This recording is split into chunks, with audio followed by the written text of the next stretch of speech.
Mateus 6, então vamos continuar agora com o versículo 16? 16. Eu vou ler, tá? Uhum. Quando jejuaram, não façam como os hipócritas que se esforçam para parecer tristes e desarrumados, a fim que as pessoas percebam que estão jejuando. Olha como ele está falando, que se esforçam até a parecer tristes.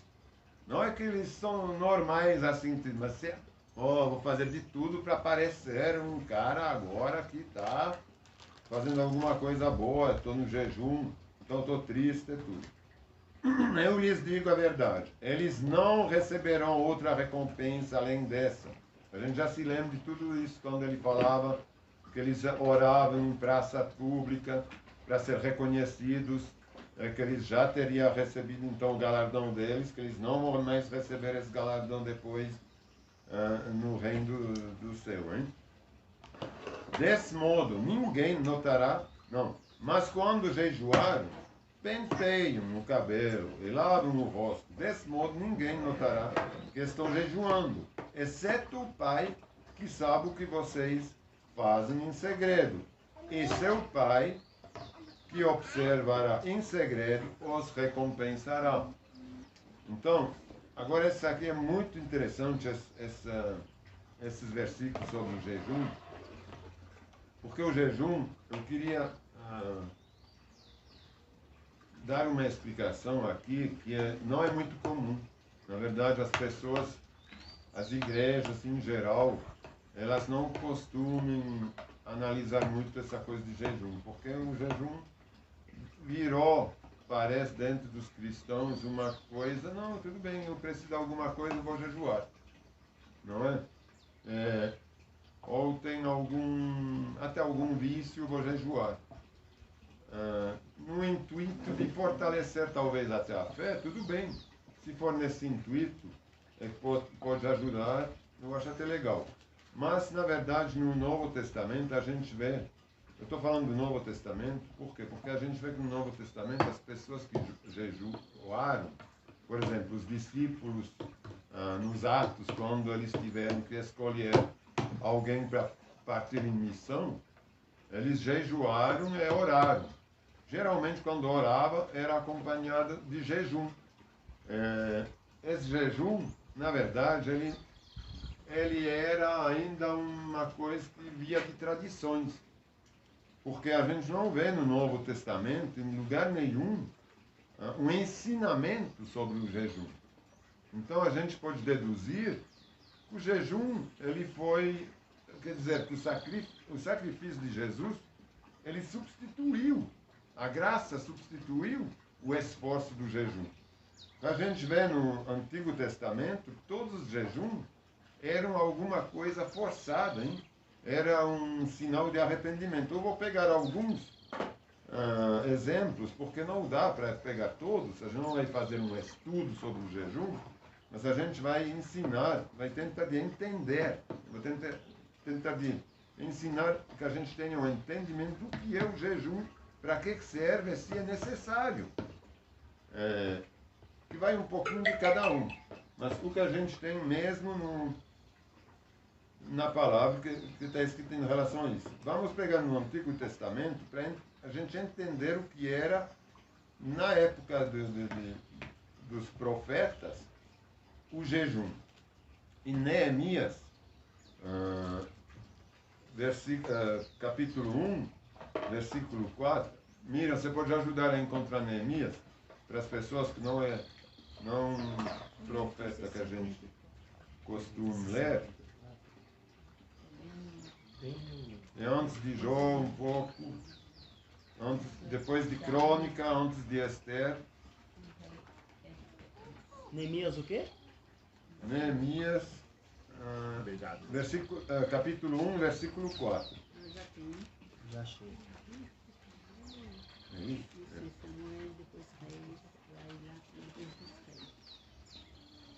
Esdras. Tem as crônicas Esdras, Neemias. capítulo mesmo? O primeiro mesmo, o capítulo 1. Versículo 4, hein?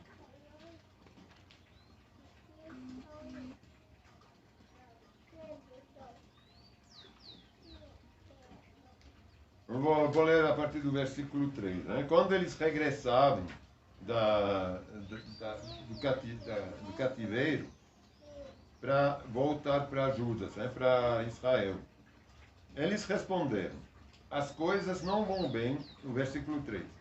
As coisas não vão bem para os que regressam à província de Judá. Eles estão passando por dificuldades e humilhações. O muro de Jerusalém foi derrubado e suas portas foram destruídas pelo fogo. Quando ouviu isso, sentei-me, chorei durante alguns dias. Lamentei, jejuei e orei ao Deus dos céus. Então disse: ó Senhor, eu vou continuar um pouquinho. Aí tem a oração que ele fez, né? Mas vou ler um pouquinho, só para a gente ter sentir o porquê ele jejuou, o porquê ele chorou. Ó Senhor Deus dos céus, Deus grande e temível, que guardas tua aliança de amor leal para com os que te amam e obedecem a teus mandamentos. Ouve a minha oração, olha do alto e vê que oro noite e dia por teu povo, Israel. Confesso que temos pecado. Agora vem a confissão. A confissão. Confesso que temos pecado contra ti. Sim, minha própria família e eu temos pecado. Temos pecado terrivelmente contra ti. Não temos obedecido aos teus mandamentos, decretos e estatutos que nos deste por meio do teu servo Moisés. Eu vou parar aqui, só para a gente entender para que servia o jejum. Era um castigo, uma tristeza, era uma coisa difícil de fazer. Era como a gente vê por aí, ainda hoje, em certas religiões, esse tipo de caminho de cruz. Como se o sacrifício de Jesus, hoje em dia, não seria suficiente. É que a gente precisasse, então, de se quebrar alguma coisa, de se restringir, de se afligir uns castigos. O jejum era um deles, não era um jejum. Ninguém está jejuando, porque é muito legal jejuar, como é bom. Ele fala, Jesus, aqui, não? O jejum sempre é uma coisa triste. Só que vocês têm que então fazer, lá ele está sob areia ainda. Não houve sacrifício ainda de Jesus. Então ele fala, não fazem os hipócritas. Quando vocês estão jejuando, vocês estão se mostrando tudo. Não, se perfumam, estou falando hoje. Então se perfumam, então para não mostrar. Porque senão é hipocrisia. Porque realmente é um castigo, uma coisa difícil o jejum. Vamos pegar em Daniel, que é bem conhecido também, esse jejum de Daniel. Depois da metade da Bíblia. Isso. Daniel 9, capítulo 9, versículo 3. Vamos ler no capítulo 9 antes, e depois no capítulo 10. Mais ou menos 1015. É pra frente aqui, ó. Sim. É bem Na Bíblia nossa, Depois de Jeremias. Né? na Bíblia, quer dizer, nossa, na Bíblia do Spurgeon, lá com os comentários do Spurgeon, está na página 1023.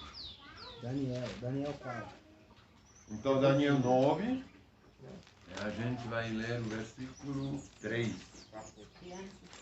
Vamos no fim de Ezequiel.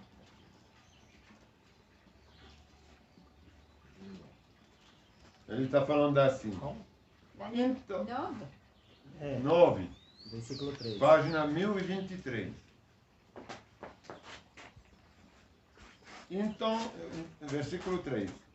Então me voltei para o Senhor Deus e supliquei a Ele com oração e jejum. Também vesti pano de saco e coloquei cinza sobre a cabeça. Orei ao Senhor, meu Deus, e confessei. Aí no versículo 5, ele fala assim, contudo pecamos, fizemos, na oração que ele faz, que ele é muito comprida, o capítulo inteiro é a oração dele, de arrependimento. Contudo, nós pecamos, fizemos mal, fomos rebeldes contra ti, desprezamos teus mandamentos e estatutos. Não demos ouvidos a teus servos e profetas que falaram em teu nome a nossos reis, príncipes, antepassados e a todo o povo da terra. Aí depois ele fala, Senhor, tu és justo para nos perdoar. Então, é como era o jejum. Você vê que eles se colocavam numa situação de humildade, se humilhavam, se colocavam cinza na cabeça, se vestindo com panos de saco. Então era uma coisa realmente muito triste, uma humilhação terrível. Então era um arrependimento. É o que a gente faz hoje, quando a gente se converte a Jesus. A gente se arrepende. Então, o nosso jejum está feito naquele momento. Para quem tem Jesus no coração, tem o Espírito Santo, ele tem que crer que ele é tudo poderoso, que ele é autossuficiente, que a gente não tem mais nada a fazer, a acrescentar. Eu não tenho que fazer esforços para ser ainda, para receber o perdão de alguma coisa talvez maior, que ele não conseguisse me perdoar através do sacrifício na cruz. Não. Tudo foi consumido. Todas as doenças, todas as enfermidades, todos os meus pecados foram carregados por Jesus na cruz. Então, nesse sentido, não preciso mais fazer nada. Nem andar de joelho, nem fazer caminho de cruz, nem fazer jejum para ser perdoado. Então, é por isso que a gente no Novo Testamento não tem nenhum ensinamento em relação a jejum mais. É por isso mesmo que Jesus responde para os fariseus, quando os fariseus estão falando, não, mas os teus discípulos, eles não respeitam o sábado, eles comem, eles fazem coisas, eles não jejuem, como a gente jejuem. A gente jejua várias vezes por semana, tem lá, a gente pode ler. A gente vai ler no Novo Testamento, então, em 2 Coríntios, capítulo 6, é melhor ler que eu estou falando, né? Porque a gente vê que está na palavra mesmo. 2 Coríntios, hein? Capítulo 6. Capítulo 6, versículo 5. Alguém quer ler? 1350. Não, eu tenho que ler bem alto. 3. A página 1353. Alguém quer ler? Não, pode ler. Hã? Nesse melhor você mesmo lê, porque Ah, você já tá. lê e já explica. Então eu vou ler. Fomos espancados e encarcerados, enfrentamos multidões furiosas, trabalhamos até exaustão, suportamos noites sem dormir e passamos fome. Mostramos que somos, por nossa pureza, bondade, pelo Espírito Santo que vive em nós e por nosso amor sincero. Desculpa, qual é exatamente Capítulo 6, e o... capítulo 6, versículo 5. Capítulo 6, versículo 5. Mas eu estou lendo um pouquinho mais. Na palavra da verdade. Espera aí. Você vai começar de novo.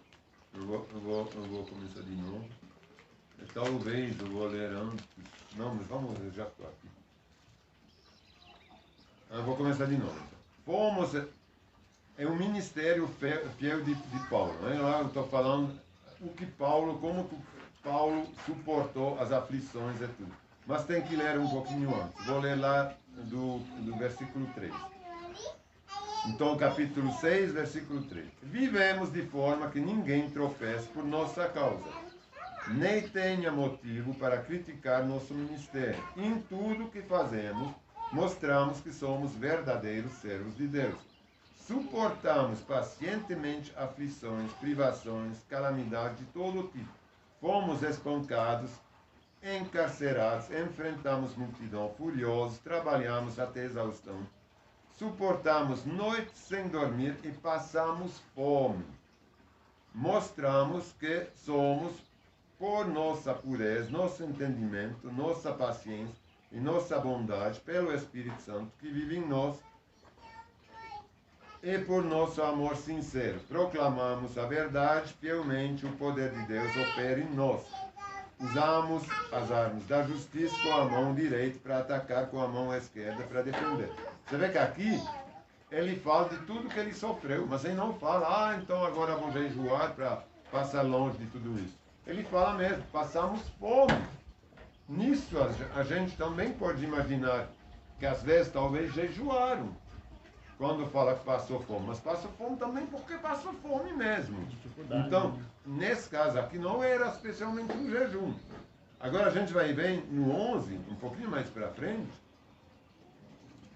só para mostrar que no Novo Testamento não há mais essas coisas porque sofriam e tudo, pedir a Deus para não sofrer. A gente está arrependido, então se a gente sofre é porque a gente merece. Não é isso, não. Porque a gente passou com coisas ruins.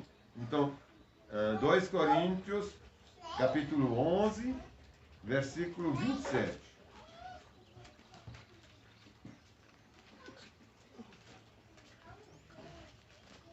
27.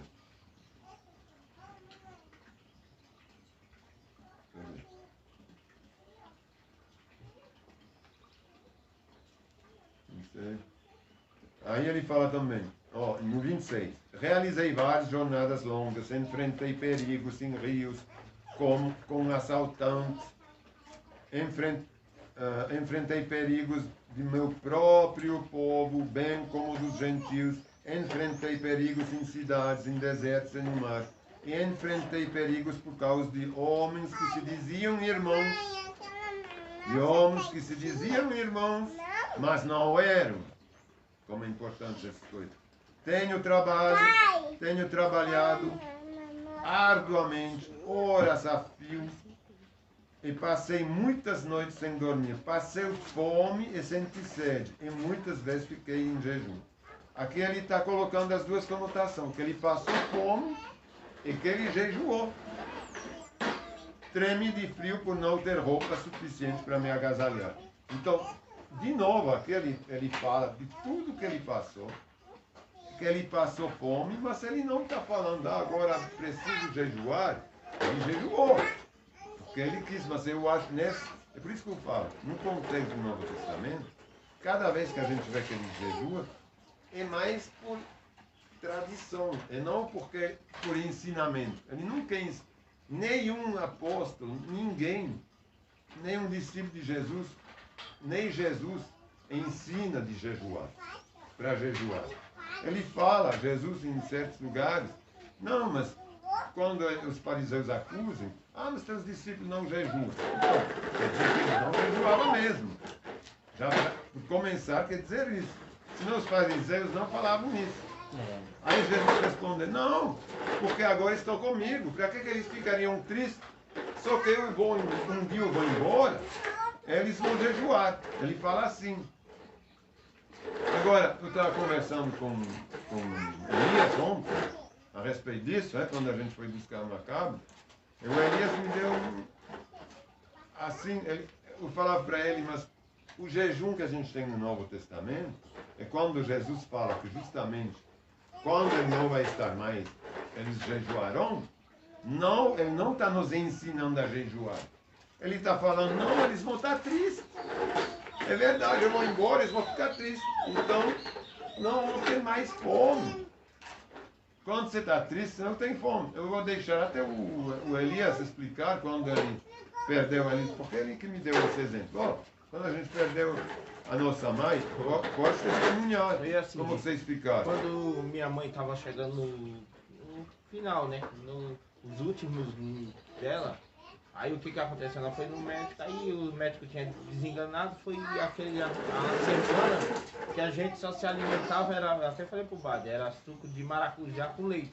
Não sentia fome, porque estava esperando só o pior, então cada vez, e nós ficamos. Aí o dia que ainda foi se alimentar bem, foi quando nós foi lá e o médico falou, olha, ela deu uma melhoradinha, hein? Pode ficar esperando. Aí deu fome.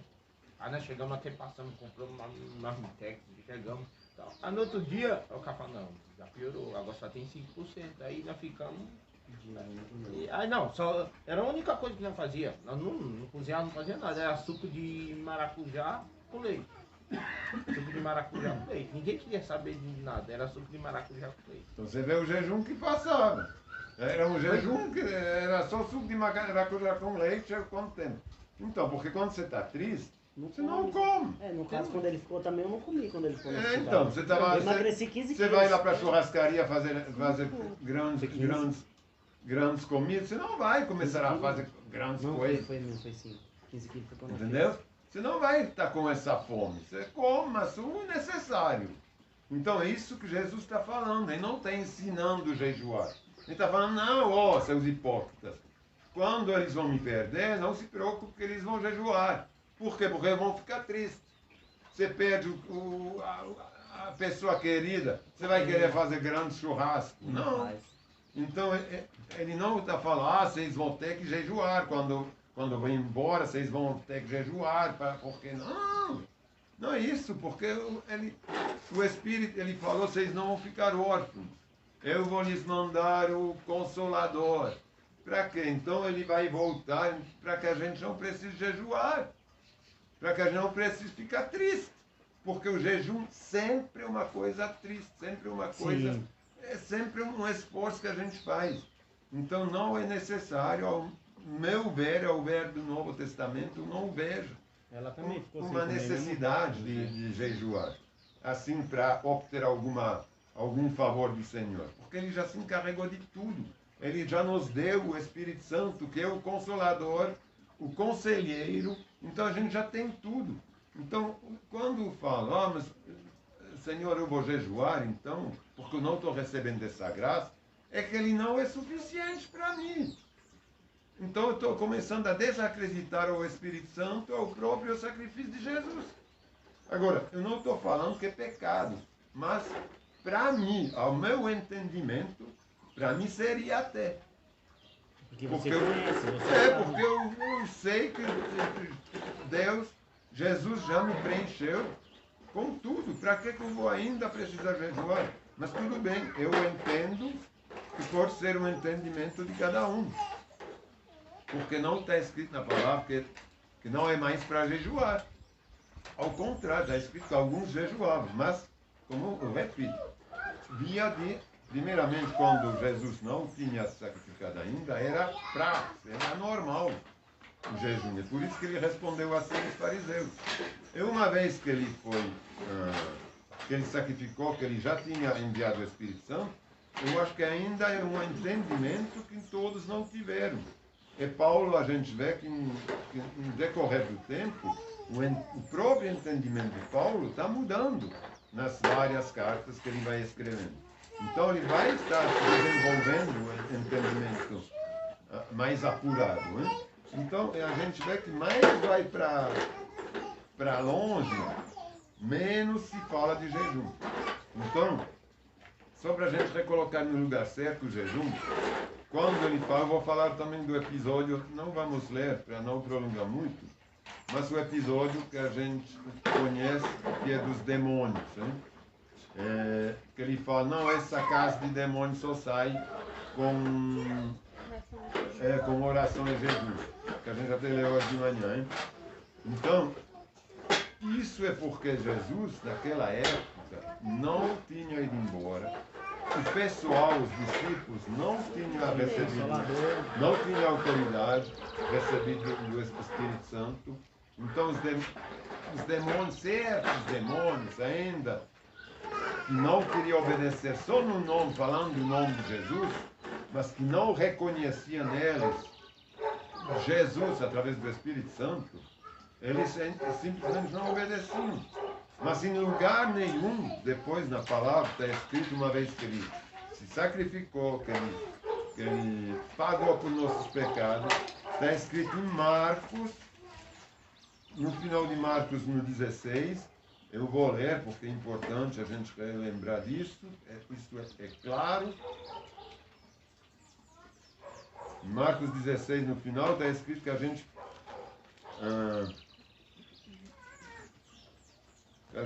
ia irá.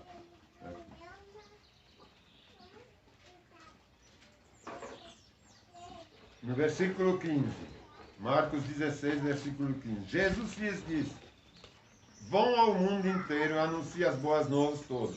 Quem crer e for batizado será salvo, mas quem se recusar a crer será condenado. Os seguintes sinais acompanharão aqueles que creram.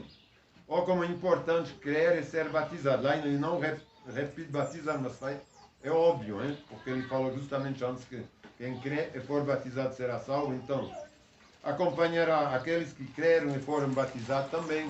Porque quando a gente se batiza, a gente rejeita o capeta. Publicamente. Em meu nome expulsarão demônios. Não está escrito, uma certa casa de demônios serão expulsos, a outra ainda vocês vão ter que jejuar. Não tem isso mais. Isso acabou. Ele fala, não talvez. Não, em meu nome expulsarão demônios. Falaram em novas línguas, pegaram em serpentes sem correr perigo, se beber algo venenoso não lhe farás mal. E colocarão as mãos sobre os enfermos, e eles serão curados. Quando o Senhor Jesus acabou de falar com eles, ele foi levado para o céu e sentou-se à direita de Deus. Os discípulos foram por toda parte, anunciavam a mensagem. O Senhor cooperava com eles, confirmando-a com muitos sinais. Então, ele confirmava tudo que ele tinha feito. Acontecia. Em lugar nenhum a gente vê, não, a partir daí, não, mas essa coisa não funcionou, o milagre não aconteceu. Não, a gente vê que Paulo pegou em serpente, alguma hora, a serpente mordeu, aí ele só sacudiu a mão, jogou no fogo, e todo mundo estava esperando ele morrer. Ele não morreu, aí começaram a tratar ele como um Deus. Ele falou, eu sou um ser humano, não tem que me adorar. Então, exatamente o que ele está falando aqui, aconteceu com Paulo. Ele foi mordido e não ia acontecer nada. Entendeu? Então, é isso que a gente tem que reter. Que a partir da graça, tudo é por graça, tudo é através do sacrifício de Jesus, ele não vai conseguir se igualar nem um milésimo ao sacrifício de Jesus. Fazendo o que for que a gente quer fazer, ele não vai conseguir fazer melhor que ele. Então, ele é suficiente. Nós não precisamos, nem através de jejum, nem através de nada, fazer sacrifício. Agora, a gente tem que ficar dentro da palavra, é só. É como eu falei, quem quer jejuar, que jejue. Mas se coloque debaixo da promessa que ele está fazendo através do jejum. Está escrito, não fazem promessas, mas se fizeram, vai ter que cumprir. Não precisa seguir a lei, mas se a segue, vai ser julgado por ela.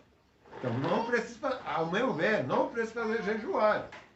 Mas se jejuar, então vai ter que se esperar debaixo do jejum as coisas acontecerem, não pela graça. Então, não são proibição, mas são escolhas. Ou escolhe receber através do jejum, ou escolhe receber através da fé da graça. É como a lei, ou escolhe me colocar debaixo da lei, como os judeus não convertidos, eles continuam com a lei, mas é a lei que vai o julgar. Vai ser muito difícil. Entendeu? Então, tudo sai do entendimento pessoal. Não é proibido, mas não é aconselhado. Certo? Vamos continuar, então. Vou só pegar mais o próximo. Ensino sobre o dinheiro e os bens. Mateus 5. Mateus 6, versículo 19. Isso já é mais. Eu vou tentar acabar o capítulo 6 para a gente passar para o 7 da próxima vez. Porque esses ensinos a gente já conhece muito bem. Não tem mistério, né? Mas a gente vai passar. Não ajuntem tesouros aqui na terra, onde as traças e a ferrugem os destroem, e onde ladrões arrombam casas e as furtam. Ajuntem seus tesouros no céu, onde traça e ferrugem não o destroem, onde os ladrões não arrombam nem furtam. Onde seu tesouro estiver, ali também estará o seu coração. Olha como é importante. Onde você junta as coisas valiosas para a sua vida, ali está seu coração. Então é muito fácil perceber, para cada um perceber onde ele está. Ele está com o Senhor ou está com o mundo, com as coisas materiais? Não estou falando sobre dinheiro, mas pode ser uma casa, pode ser um marido, uma mulher, pode ser filhos. Eu faço tudo por meus filhos, sacrifica tudo para meu filho. Não é assim. O filho ele tem que ter uma vida, um crescimento normal, saber também passar por provações, por dificuldades, isso faz tudo parte da vida. Quem sacrifica, faz tudo, porque está errado. Tem que fazer tudo por reino de Deus. O filho vai também, ou para o marido, ou para a mulher. Não pode passar antes de tudo. Tem uns que falam, não, primeiramente a minha família. Certo, mas depois de Deus. Depois de Deus. Porque senão não há bênção. Porque meu tesouro não está com Deus. Está com as coisas na terra. Minha família aqui, tudo bem. Minha casa, tudo isso tem mais valor que o Senhor. Só que isso não vai me salvar. Entendeu? O dia dele. Seus olhos são como uma lâmpada que ilumina todo o corpo. Quando os olhos são bons, todo o corpo se enche de luz. Mas quando os olhos são maus, o corpo se enche de escuridão. Se a luz que há em você é, na verdade, a escuridão, como é profunda a escuridão? O que quer dizer isso? Os olhos são o quê? O que você vê com os olhos? Você vê, você inveja o vizinho? Você inveja um carro? Você inveja alguma construção, alguma coisa? Você quer alguma coisa na vida? Você quer ter uma vida de sucesso, como tem muitos que pregam? Vocês não têm uma vida de sucesso? Então não é assim. Deus não, ele não está pregando sucesso. O contrário. Ele está falando que mais a gente serve, mais a gente é servo do outro, o menor vai ser o maior. Então ele não está pregando uma vida de sucesso. Não é proibido. Mas não é um caminho a procurar. Se você não está bem sucedido é que você não está com Deus. É mentira. É mentira. É mentira. Ao contrário, mais você faz para os outros, mais Deus vai estar com você. E mais Ele vai te acrescentar coisas na tua vida. Mas não é por troca, não é por querer. Entendeu? É mentira, uma grande mentira. Então os olhos, quando eles são maus, só um minuto. Os olhos, quando eles são maus, é que eles invejam. Então essa inveja, ela dá escuridão. Agora, quando eles são bons, os olhos, eles iluminam o corpo. Quando com os olhos você vê, não, mas o que você está precisando? E vem cá que eu posso te ajudar. Vem cá, você não conseguiu fazer essa tarefa? Eu sei fazer. Vamos fazer. Esses aqui são olhos bons. Tudo isso vai iluminar o seu corpo, o seu coração. Vai te fazer bem, vai iluminar a tua mente. Agora, os olhos maus, eles vão te encher de depressão. Você vai viver nas trevas. O que ele está falando? Na escuridão. Não há luz. A escuridão, como é profunda a escuridão. Essa aqui é quem entra na depressão. Você queria falar, amiga? Que tem as duas extremidades. Uns dizem, se você não tem sucesso, quer sucesso, ser abençoado. E outros dizem, não tem que ficar sempre pobre. Só pobre são os abençoados. Não é? Tem as duas versões. Você pode ser rico e abençoado também. Não, é por isso que a vida com o Espírito é necessária. Porque o Espírito, quer seja que estou numa fase mais difícil, quer seja que estou numa fase maravilhosa, eu guardo os meus olhos no Senhor e não na circunstância. É verdade, quando estou falando o servo é o maior, não é a pobreza.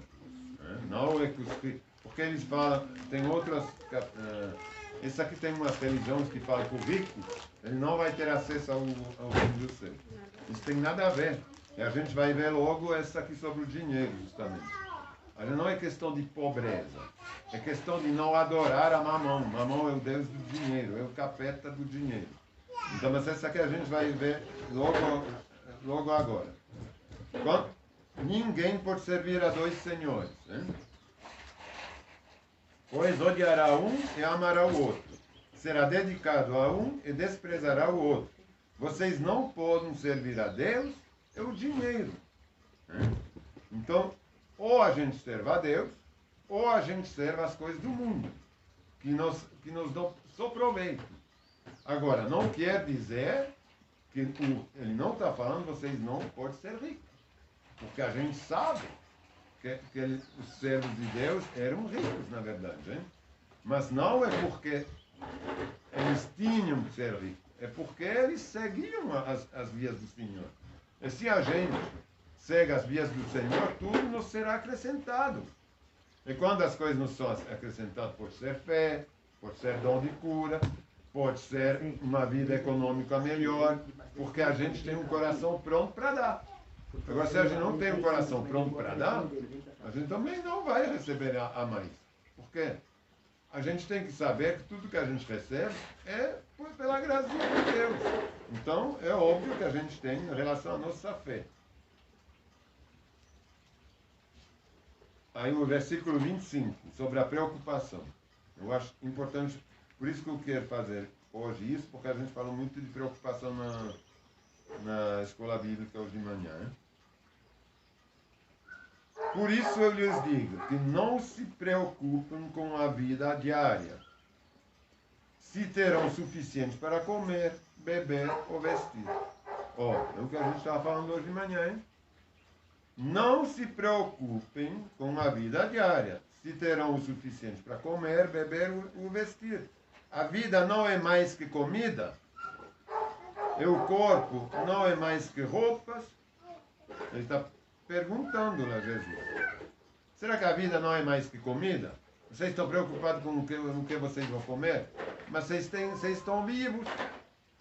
Isso não é muito mais importante? Eu lhes duvido todo dia de manhã, quando vocês abrem os olhos, que vocês acordem. Eu estou ali, acorda. Senão vai ficar ali dormindo. Acorde. É uma dádiva do Senhor a gente poder acordar. Tem muita gente que não acorda depois de dormir, não é? Então, a vida não é mais importante. A vida não é mais que comida. O corpo não é mais que roupa. Observem os pássaros. Eles não plantam, nem colhem, nem guardam alimento em celeiros, pois seu Pai Celestial os alimenta. Acaso vocês não são muito mais valiosos que os pássaros? Será? Eu tenho minhas dúvidas. Nós somos muito mais valiosos, hein? Com certeza. Não é? Qual de vocês, por mais preocupado que esteja, pode acrescentar ao menos uma hora na sua vida? Vale a pena se preocupar? Vai poder mudar alguma coisa? Não. E por que se preocupar com a roupa? Observam como crescem os lírios do campo. Não trabalham, não fazem roupas, e no entanto, nem Salomão, que era o mais rico dos reis, em toda a sua glória, se vestiu como eles. E se Deus veste com tamanha beleza as flores silvestres, que hoje estão aqui e amanhã serão lançadas ao fogo, não será muito mais generoso com vocês? Gente de pequena fé. Vocês acham que se Deus faz crescer flores tão bonitas que murcham depois de alguns dias, Ele não vai ser mais generoso com a gente? Ele não cuidar da gente? Hein? Portanto, não se preocupem dizendo: o que vamos comer? O que vamos beber? O que vamos vestir? Se eu tenho mais um filho, como que eu vou fazer? Nada está garantido, tudo está garantido com Deus. Amém. Não é? Essas coisas ocupam os pensamentos dos pagãos. Olha, para não virar pagão com pensamentos desses. Mas seu Pai Celestial já sabe do que vocês precisam. Ele sabe que é isso que a gente estava falando hoje de manhã, hein? Deus sabe do que a gente precisa. Deus sabe dos planos que Ele tem para a gente. Então a gente não sabe o que pedir. É por isso que é importante a gente ter o Espírito Santo para nos guiar nas orações. Busquem em primeiro lugar o reino de Deus e a sua justiça, e todas essas coisas lhes serão acrescentadas, lhes serão dadas, até nessa versão, né? E todas essas coisas lhes serão dadas. Quais são essas coisas que a gente leu? Comida, bebida é roupas. Quer dizer, casa a gente fala, como a gente fala, casa é comida. Não. Casa, comida e roupa lavada? É, casa, comida e roupa lavada. Não é? Portanto, não se preocupe. Portanto, não se preocupe com o amanhã, pois o amanhã trará suas próprias inquietações. Então vai ser, se preocupa para quê? Amanhã vai ter novas coisas. Novas dor de cabeça. É, todo dia a gente tem coisa. Então não vamos se preocupar, não adianta. Pois amanhã trará suas próprias inquietações. Bastam para hoje os problemas deste dia. Vamos colocar todo dia nossos problemas entre as mãos de Deus. Acabou, Deus, você cuida de mim. Você cuida dos meus problemas. Tá bom? Não quer dizer que a gente vai ficar dormindo e parar de trabalhar. Né? Porque os lírios não trabalham, os passarinhos não trabalham, a gente tem que trabalhar mesmo assim. Certo? Então, próxima vez a gente vai começar o capítulo 7.